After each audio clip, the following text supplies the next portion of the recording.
Hey guys, welcome back. Alright, so you're probably wondering why I made this video, and it's because these tacos are really good.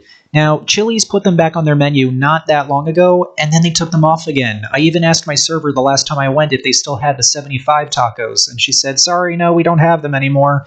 So, I was a little disappointed, but luckily I found a copycat recipe, so whenever I want these tacos, I can just make them at home.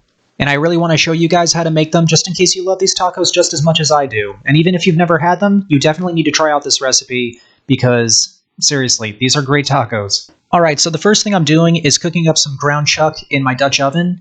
And this is 2 pounds right here. And just to let you all know, I actually cut this recipe in half. The original recipe calls for 4 pounds. And I'm only feeding 3 people, so yeah, if you're not feeding that many people and you just want to make a smaller batch, definitely cut the recipe in half. And now the next thing I have to do is cook some onions in a separate pan, and while you guys enjoy that, I'm going to give you a quick history lesson. Alright, so Chili's was inspired by a chili cook-off that was held in Texas in 1967, and it was attended by a young interpreter named Larry Levine, who was inspired to develop his own chili recipe, and in 1975 opened the first Chili's in Dallas, Texas. Chili was the first item on their menu, and they added tacos to the menu the same year. I hope you're all taking notes because I'm giving out a pop quiz after this.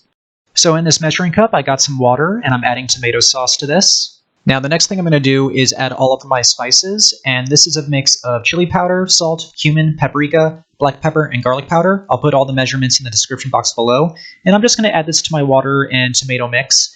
And I ended up using the entire thing. I know here it looks like I'm only using half, and I am because I was worried that it was going to end up being too much, but nope, it ended up being kind of bland, so I ended up using all of the spices that I measured out. So I'm just going to give this a good mix, and this is actually going to sit for half an hour. And while that's happening, I'm going to make a slurry, and the recipe says to use masa harina, and I didn't have that, so I just did a mix of cornmeal and all-purpose flour and some water.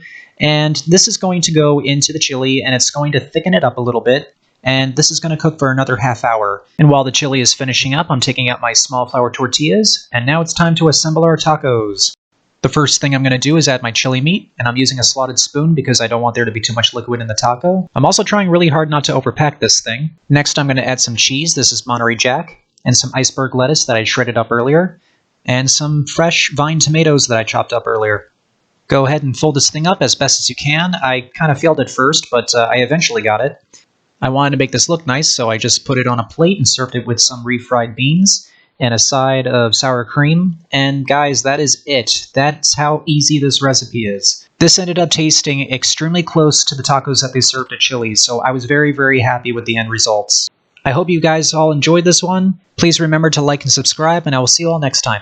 Bye.